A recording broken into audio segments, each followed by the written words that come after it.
আসসালামু আলাইকুম। আজকে আমরা কথা বলবো আমাদের গত একটা বাংলাদেশে একটা কমন স্কিন ডিজিজ সম্পর্কে। ঠিক আছে? স্কিন ডিজিজটার নাম হচ্ছে যে স্ক্যাবিস, যেটাকে গ্রামগঞ্জে বেশিরভাগ মানুষ অ্যালার্জি বলেও চেনে। অ্যালার্জি হিসেবে চালায়। অ্যালার্জি হিসেবে চালানোটা কিন্তু ঠিক না। অ্যালার্জি হিসেবে চালাইলে রোগটা বাড়ে। এটা পরে এক্সপ্লেন করবো কীভাবে। তো এই স্ক্যাবিস রোগটা মানুষ শরীরে যে লক্ষণগুলো প্রকাশ পায় সেগুলো হচ্ছে প্রাথমিক অবস্থায় চুলকানি, ফুসকুড়ির মতো সারা শরীরে এরকম হয়ে যায়। দেখতে পাচ্ছেন কি না? একটু জুম করি। ফুসকুড়ির মতো এরকম সারা শরীরে হয়ে যায়, লাল হয়ে গোটা গোটা আকারে দেখা যায়। ঠিক আছে?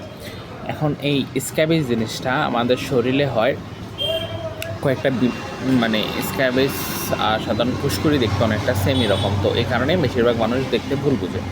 স্ক্যাবিস জিনিসটা হয় মূলত হচ্ছে যে এরকম একটা পোকা আপনার শরীরে যদি বাসা বেঁধে যদি এমনভাবে ডিম পাড়া শুরু করে তাহলে স্ক্যাবিস হয় মূলত। স্ক্যাবিস হলে আপনার চামড়ায় এরকমভাবে ফুলে ওঠে। ঠিক আছে? ফুসকুড়ির মতো ওঠে। এটা হচ্ছে ভিজুয়ালি। তো স্ক্যাবিস সাধারণ ফুসকুড়ি যেহেতু একই রকম দেখা যায়, তো মানুষ সাধারণ ফুসকুড়ি বা গ্রামগঞ্জে যেটাকে অ্যালার্জি বলে দেখা যায়।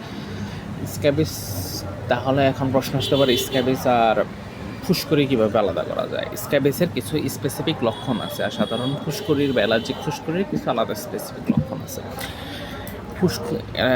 স্ক্যাবিসের সবচেয়ে কমন যে লক্ষণটা সেটা হচ্ছে যে স্ক্যাবিস ওঠার জন্য আপনার শরীরে কী করে, যত চিপা আছে এই চিপাচাপাগুলোকে চুজ করে, মানে এই চিপাচাপাগুলোতে বা স্ক্যাবিস মাইটটা এই পোকাটা বাসা বাঁধার জন্য চুজ করে। স্ক্যাবিস মাইটটা বাসা বাঁধার জন্য চুজ করে এই যে এই পোকাটা, এই যে বেদ্য পোকাটা। ঠিক আছে? দেখতে উকুনের মতো, তবে এটা মাইক্রোস্কোপিক আপনি দেখবেন না, সাধারণ চোখে মাইক্রোস্কোপে দেখা যায়। তো ওটা বাসা বাঁধে হচ্ছে যে স্কিনে শরীরে যত চিপাচাপা আছে, এগুলো চিপাচাপার মধ্যে আছে যেমন ধরেন আঙ্গুলের চিপা, হাত পায়ের চিপা বা হাঁটু বা বগলের চিপাগুলো এগুলাতে ওঠে। যৌনাঙ্গে বিশেষ করে সবচেয়ে বেশি দেখা যায় হচ্ছে যে এটা যৌনাঙ্গের আশেপাশে বা যৌনাঙ্গেই। ঠিক আছে? এখন এটা হচ্ছে প্রথম লক্ষণ। দ্বিতীয় লক্ষণটা হচ্ছে যে স্ক্যাবিস হলে রাত্রে প্রচুর পরিমাণে চুলকায়। ঠিক আছে? এটা চুলকানিটা রাত্রে বাড়ে ফর সাম রিজন, হতে পারে পোকা রাত্রে অ্যাক্টিভ হয়, আই ডোন্ট নো। তো স্ক্যাবিস আর সাধারণ ফুসকুড়ির মধ্যে আরেকটা বিশেষ লক্ষণ হচ্ছে যে স্ক্যাবিস হলে এরকম দেখতে পাচ্ছেন কিনা, এরকম সুরঙ্গের মতো, যেই জায়গা উঠবে এরকম সুরঙ্গের মতো একটা র্যাশ টাইপ দেখা যাবে। ঠিক আছে? এগুলো কিন্তু সুরঙ্গ টাইপ, এটা পুরোটা কিন্তু যদি ভালো করে দেখেন তাহলে দেখবেন যে এটা একটু কমাই দিচ্ছি, দেখবেন যে এটা এরকম লাল হয় ফুসকুড়ির মতো উঠছে। ঠিক আছে? এটা হচ্ছে তৃতীয় লক্ষণ। হ্যাঁ, এই তিনটা লক্ষণেই মোটামুটি বোঝা যায় যে এটা একটি স্ক্যাবিস। কিন্তু আমাদের সমাজে হয় কি, এই স্ক্যাবিসটাকে মানুষ ভুল বুঝে। ঠিক আছে? ভুল বুঝে এটাকে অ্যালার্জি বলে। আমি প্রথমে বলছিলাম না যে স্ক্যাবিসকে ভুল বলে অ্যালার্জি বলার কারণে স্ক্যাবিস বাড়তে পারে। এটার প্রথম রিজন হচ্ছে যে আপনি যখন এটাকে ভুল করে অ্যালার্জি ভাববেন না, তখন আপনি যদি দেখেন গ্রামে, এখন সে যদি আপনাকে কোনো মলম দেয় চুলকানির জন্য, আমাদের বেশি কমন একটা প্র্যাকটিস হচ্ছে যে এরকম স্টেরয়েড বেস মলম দিয়ে দেয়। ঠিক আছে? স্টেরয়েড বেস মলম দিলে হয় কি, এটাতে কিন্তু স্ক্যাবিসের অ্যান্টিস্ক্যাবিক্সের কোনো উপাদান নেই। সো এটা যদি দেওয়া হয় আপনারে, তাহলে কি হবে যে আপনি চুলকানি একটু কম অনুভব করবেন স্টেরয়েডের কারণে। আর স্ক্যাবিস যত বেশি সময় পাবে ও তত বেশি ডিম পারবে। এটাই স্বাভাবিক। ওর ডিম থেকে বাচ্চা হবে, ওটা বাড়তে থাকবে, এটা একসময় ছড়ায় সারা শরীরে ছড়ায় যাওয়ার পরে আর যে জায়গায় প্রথমে শুরু হয়েছে ওই জায়গায় এমন চিত্র দেখা যাবে, এই যে এমন চিত্র দেখা যাবে। ঠিক আছে? এটা হচ্ছে যে স্ক্যাবিসের ক্রনিক অর্ডার বা সেকেন্ড স্টেজ স্ক্যাবিস। এটা একটা হচ্ছে যে ইনফেক্টেড স্ক্যাবিস। এখন স্ক্যাবিস আর ইনফেক্টেড স্ক্যাবিসের ট্রিটমেন্ট কিন্তু কাছাকাছি, তবে কষ্টের ভিতরে ইনফেক্টেড স্ক্যাবিসটা হলে কষ্টটা বেশি হয়। ইনফেক্টেড স্ক্যাবিস আবার ভিজুয়ালি বোঝার অনেকগুলো উপায় আছে। ভিজুয়ালি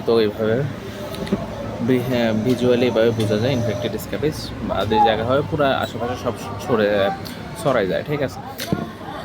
আর লক্ষণ সেটা হচ্ছে স্ক্যাবিস থেকে গন্ধ হয়, কারো ক্ষেত্রে পুজ বার হয়, কারো ক্ষেত্রে জ্বরও থাকে ইনফেক্টেড স্ক্যাবিস হলে। ঠিক আছে? তবে জায়গাটা ক্ষত হয়ে যায়, সবার ক্ষেত্রে একটা জায়গা চুলকাতে জায়গাটা ক্ষত হয়ে যায়। ক্ষত হলে সেখান থেকে ইনফেকশন হয়। সো এটা এক প্রকার ব্যাকটেরিয়াল ইনফেকশন, ভাইরাল ইনফেকশন না। এখান থেকে যে ইনফেকশনটা হয় ওটা ব্যাকটেরিয়াল ইনফেকশন, অর্থাৎ বেসিক অ্যান্টিবায়োটিকে চলে যাবে যদি ঠিক মতো হয়। এখন এই স্ক্যাবিসের অ্যাকচুয়ালি ট্রিটমেন্ট, স্ক্যাবিসের ট্রিটমেন্ট হচ্ছে যে আমার মতে যদি আপনি স্ক্যাবিস চেনেন তাহলে স্ক্যাবিসের ট্রিটমেন্ট সবচেয়ে ইজি ট্রিটমেন্টগুলোর মধ্যে একটা পড়ে। স্ক্যাবিসের যে মোস্ট যে সবচেয়ে ভালো যে ট্রিটমেন্টটা এটা হচ্ছে যে পারমিথ্রিন নামে একটা উপাদান আছে, রাসায়নিক উপাদান আছে। এই পারমিথ্রিন নামে রাসায়নিক উপাদানটা যদি আপনি স্ক্যাবিসের উপরে দেন তাহলে এটা 24 ঘন্টার ভিতরে কাজ করা শুরু করে দেয়। ঠিক আছে, 24 ঘন্টার ভিতরে কাজ করা শুরু করে 24 ঘন্টার ভিতরে অনেকটাই চলে যায়। এই পারমিথ্রিন যে উপাদানটা, এই পারমিথ্রিন যে উপাদানটা আছে, উপাদানটা যে অনেক পারমিথ্রিন উপাদানে অনেকগুলো ক্রিম আছে। আমাদের সবচেয়ে কমন যে ক্রিমগুলো আমাদের দেশে পাওয়া যায় সেটা হচ্ছে যে লরিক্স, পেরোজা, স্ক্যাবেক্স আছে, আরও আছে। আমার কাছে আজকে পেরোজাটা আছে। ঠিক আছে, এটার মেইন উপাদান কিন্তু পারমিথ্রিন 0.5 mg। দেখতে পাচ্ছেন তাই না, পারমিথ্রিন 5% দেওয়া আছে। পারমিথ্রিন এই যে পেরোজা পারমিথ্রিন 5%। এটা ছাড়াও আরও আছে। এটা হচ্ছে ক্রিম আকার, এটা ছোটো বাচ্চাদেরকে বেশিরভাগ সময় দেয়। একটু বড় হইলে ওই প্যারোজা ক্রিম দেওয়াচ্ছে ভালো হয় যে লোশনটা দেওয়া। লোশন অনেকগুলো পাওয়া যায়, পারমিথ্রিন লোশন। পারমিথ্রিন লোশনগুলো যেগুলো বাজারে কমনলি পাওয়া যায় এটা হচ্ছে পারমিন প্লাস, এলিমেন্ট প্লাস, এটা হচ্ছে ইনসেপ্টার, আছে ইউনিমেডের ইউনিক্স সি, আপনার হচ্ছে যে অপসনিনের লরিক্স প্লাস, এ ধরনের। এরপর আরেকটা এটা পাওয়া যায়। আর আগে যে জিনিসটি স্ক্যাবিসের জন্য দেওয়া হতো সেটা হচ্ছে যে এসিআই টেট্রাসল, ঠিক আছে, এটাও স্ক্যাবিস। এটা হচ্ছে যে বাহ্যিক ব্যাপার বা ট্রপিক্যালি আমরা উপরে দেয়। এটা দেওয়ার সিস্টেম হচ্ছে যে স্ক্যাবিস কিন্তু আবার ছোঁয়াছুঁই, পরিবারের একজন হলে সবাই হইতে পারে, যে সবাই একসাথে চুলকানি নাও শুরু হতে পারে। কারণ প্রথমে বলছিলাম যে স্ক্যাবিস যদি আপনার হয় তাহলে আপনার শরীরে এটা সুপ্ত অবস্থায় থাকে, এটা 2 মাস পর্যন্ত সুপ্ত অবস্থায় থাকতে পারে, কারণ ওর তো ডিম পাতে সময় লাগবে নাকি। ঠিক আছে, ডিম পাতে একটু বড় হয়ে আপনার শরীরে লক্ষণ প্রকাশ করতে একটু সময় লাগে। সুপ্ত অবস্থায় থাকতে পারে, মানুষ ভেদে 2 মাস পর্যন্ত সুপ্ত অবস্থায় থাকতে পারে, কারো শরীরে আবার সপ্তাহখানেকের ভিতরে দেখা দেয়। এটা কোনো রিজন নেই, সে থাকতে পারে, আমরা জানি। সো স্ক্যাবিস হইলে এটা একটা ছোঁয়াছুঁয়ি রোগ। আপনি যদি আক্রান্ত ব্যক্তিকে আক্রান্ত স্থানে টাচ করেন, বা আক্রান্ত ব্যক্তির পানি খাওয়া গ্লাসে পানি খান, বা আক্রান্ত ব্যক্তির সাথে সহবাস করেন, বা আক্রান্ত ব্যক্তি যে কম্বলের নিচে শুয়েছে সেই কম্বলটা ব্যবহার করেন, আক্রান্ত ব্যক্তির লুঙ্গি ব্যবহার করেন, পায়জামা ব্যবহার করেন, গেঞ্জি ব্যবহার করেন, টাওয়েল ব্যবহার করেন, এই বংশ মানে ছোঁয়াছুঁয়ি রোগ, যে ছোঁয়াছুঁয়ি রোগ ছড়ায় স্ক্যাবিস ছড়ায়। ঠিক আছে, তবে স্ক্যাবিস আবার হাসি কাশির মাধ্যমে ছড়ায় না, কারণ মুখে হয় না। স্ক্যাবিসের একটা মজার লক্ষণ হচ্ছে স্ক্যাবিস সাধারণত মুখে হয় না। ঠিক আছে, তো স্ক্যাবিস যদি পরিবারে একজন হয়, সিস্টেম হচ্ছে পরিবারের সবাই ট্রিটমেন্ট নেওয়ার সিস্টেমটা হচ্ছে যে পরিবারের বড়রা সবাই লোশনটা ব্যবহার করবে। পরিবারের বড়রা সবাই লোশনটা দিবে, সারা শরীরের লোশনটা দিবে। হ্যাঁ, ঠিক আছে, আর যদি কোনো বাচ্চা থাকে বাচ্চা সারা শরীরে ক্রিমটা দিবে। বড় ক্রিম দিতে পারে, সমস্যা নেই। লোশন যদি দিতে পারবো না, ক্রিম দিতে পারে। কারণ লোশন দিতে বলছি কারণ ক্রিমে থাকে হচ্ছে যে 30 গ্রামে আপনার এই দামপুর একটা বডি হবে না। যেমন আমার নিজের হচ্ছে 5 ফুট 8 ইঞ্চি শরীর, আমার শরীরে এই 30 গ্রামের মলম আমি সারাদিন আমার শরীরের প্রত্যেকটা অঙ্গে দিতে পারবো না, সব চেপে চাপাই দিতে পারবো না ভালো করে। আমাদের দিতে হলে এরকম একটা লোশন নিতে হবে। ঠিক আছে, এটাতে 70 ml বা এটা 60 ml, এটা 70 ml পর্যন্ত আছে। লরিক্স প্লাস এটা 70 ml একটা লোশন আমার দিতে হবে সারা শরীরে। দিলে যে মোটামুটি আমার শরীরে আসবে, এই কারণে বড়োদেরকে লোশন দেওয়া সাজেস্ট করা হয়। এটা দেওয়ার পরে ঠিক 12 ঘন্টা পরে আপনি সব শরীরে সব কাপড় চোপড়, যে চাদর বিছনা চাদরে শুয়েছেন সেই বিছনা চাদর, শরীরে সব কাপড় চোপড় সব কিছু গরম পানি আর ডেটল দিয়ে ধুয়ে ফেলা উচিত। ঠিক আছে, এটা হচ্ছে যে ট্রিটমেন্ট পরিবারের সবাই দিতে হয়।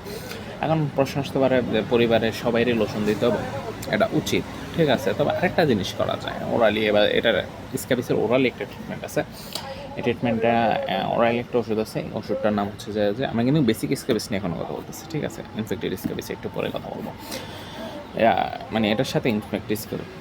তো ওরাল যে ওষুধটা লাগে স্ক্যাবিসের জন্য সেটা হচ্ছে যে আইভারমেকটিন নামে একটা ট্যাবলেট, আইভারমেকটিন নামে একটা উপাদান আছে। আইভারমেকটিন নামে নামে ট্যাবলেট নেই, আইভারমেকটিন নামে ট্যাবলেট আছে, এটা হচ্ছে জেনেরিক নাম। তো এটা যে কমন যে ওষুধগুলো পাওয়া যায় সেটা হচ্ছে যে স্কোয়ারের এলাইস, আমাদের কাছে এলাইসটাই আছে। আর বাকিগুলো নাই। ডেল্টার হচ্ছে যে স্ক্যাবও আর দুই একটা কোম্পানি থাকতে পারে, আমার নাম মনে নেই। তো এই এলআইস ট্যাবলেটটা খাওয়ার সিস্টেম হচ্ছে যে আপনার শরীরে যে ওজন, দুগ্ধ পশু বাচ্চা ছাড়া, মানে যে মায়েরা দুধ খাওয়ায় আর যে বাচ্চারা মায়ের দুধ খায় এদের বাদে, ঠিক আছে, দুগ্ধ পশু বাচ্চা আর মাতৃত্বকালীন দুধ খাওয়ায়, বাচ্চাকে দুধ খাওয়াচ্ছে এমন অবস্থা নারী, আর গর্ভাবস্থা বাচ্চাকে দুধ খাওয়াচ্ছে, গর্ভাবস্থা শুরু থেকে বাচ্চাকে দুধ খাওয়াচ্ছে এমন অবস্থা নারী, আর দুগ্ধ পশু বাচ্চা ছাড়া সবাই মোটামুটি আইভারমেকটিনটা মোটামুটি খাইতে পারে। ওনারা খাইতে হলে গাইনোকোলজিস্টের স্পেশাল পারমিশন লাগে, ঠিক আছে, গাইনোকোলজিস্টের সামনে খাইতে। কারণ আইভারমেকটিন কিছু সাইড এফেক্ট আছে, এটা বাচ্চাদের ভিতরে দেখা যায়, একটু বড় হলে 1 বছর 1.5 বছর হয়ে গেলে আর এটা দেখা যায় না, ঠিক আছে। কারণ আইভারমেকটিন মূলত হচ্ছে এক ধরনের বিষাক্ত জাতীয় পদার্থ, এটা আপনার শরীরে তেমন কোনো ইফেক্ট করে না, কারণ আপনার শরীর অনেক বড়। কারণ এটা আইভারমেকটিন মূলত হচ্ছে যে এক প্রকার বিষ, ঠিক আছে। এটা হচ্ছে যে কী বলে এটারে, পরজীবী নাশক। আমাদের কেমিস্ট্রিতে পড়ি আমরা, মোটামুটি ধারণা আছে পরজীবী নাশকটা জিনিসটা কি, পরজীবী নাশক, ঠিক আছে, এটা পরজীবীকে মেরে ফেলে, তো আপনার শরীরের ওজন হিসেবে এটা কাজ করে। তো এটা আইভারমেকটিন খাওয়ার সিস্টেম ও ডোজ নির্ণয় করার হিসাব আছে। আর শুধু আইভারমেকটিন না, সব ওষুধে এরকম ডোজ নিয়ে ওজন মেপেই হয়, তবে আইভারমেকটিনটা একটু সবচেয়ে বেশি কমন, কারণ এটা বিষাক্ত টাইপ, যেহেতু একটা পরজীবী নাশক টাইপ, তাই এটা ওজন মেনটেন করে খাওয়া উচিত। যদি বেশি পরিমাণে খান আপনার বমি হতে পারে, নশিয়া, ভমিটিং, মগজম, মানে ওই র্যান্ডম সাইড এফেক্ট যেগুলো সবারই হয়, মাথা ঘোরা। তো এই সিস্টেমটা হচ্ছে যে আপনার শরীরে যত ওজন, সে ওজনের সাথে 0.2 থেকে 0.3 বা 4 পর্যন্ত গুণ হয়।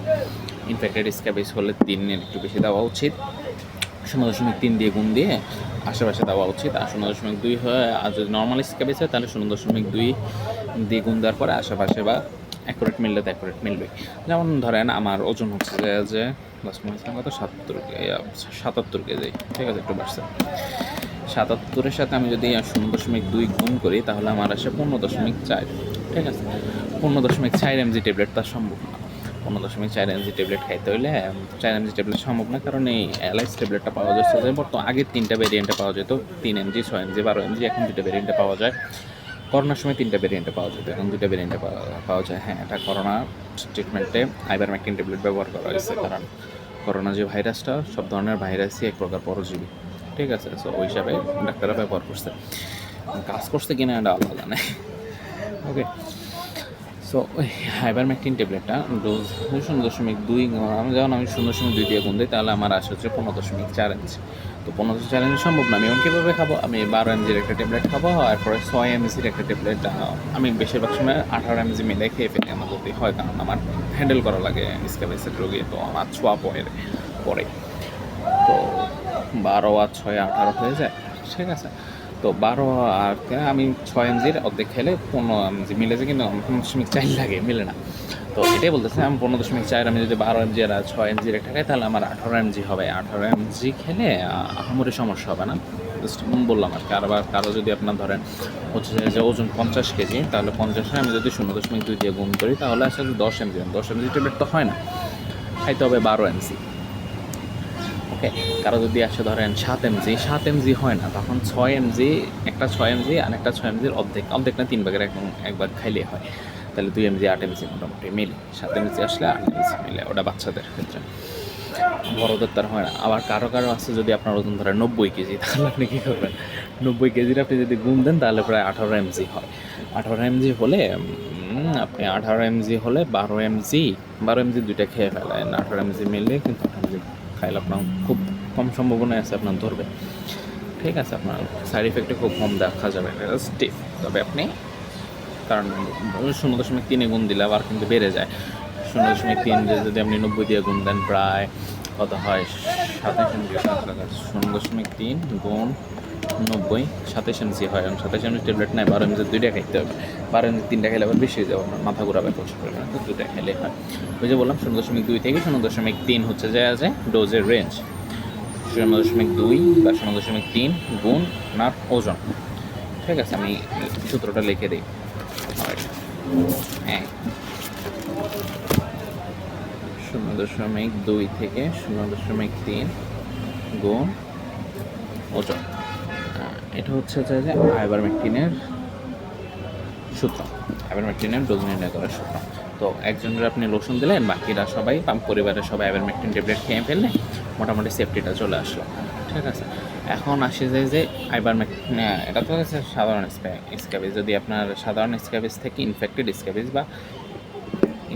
স্ক্যাবিজ বা এই ধরনের স্ক্যাবিজ হয়, সেক্ষেত্রে আপনি কী করবেন? সেক্ষেত্রে আপনার করা যেটা হবে সেটা হচ্ছে যে অ্যান্টিবায়োটিক অ্যাড হবে এর সাথে। অ্যান্টিবায়োটিক অ্যাড হবে। নর্মালি সাধারণ স্ক্যাবিজের ক্ষেত্রে 2 সপ্তাহ বা 3 সপ্তাহ ট্রিটমেন্টে এনাফ। 2 সপ্তাহে মূলত সবাই চলে যায়, তারপর সেফটির জন্য 3 সপ্তাহ দেওয়া হয়। 3 সপ্তাহ বলতে সপ্তাহে একবার করে।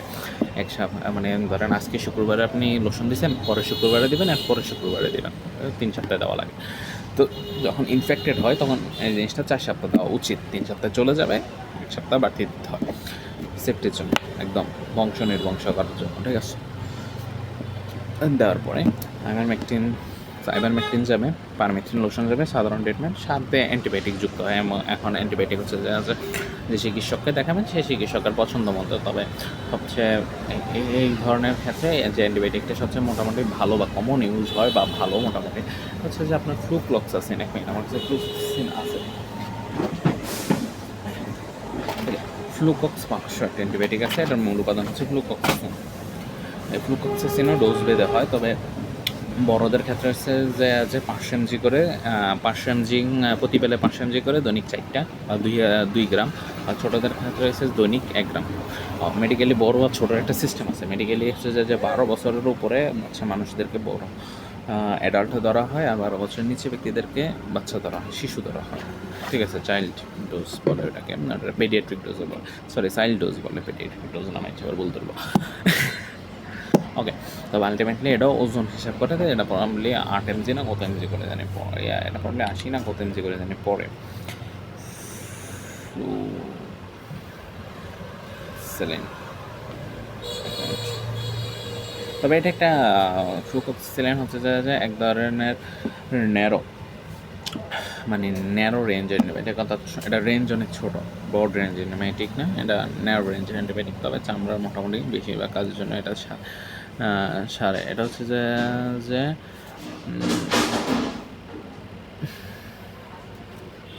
ওজন দেওয়া নাই না।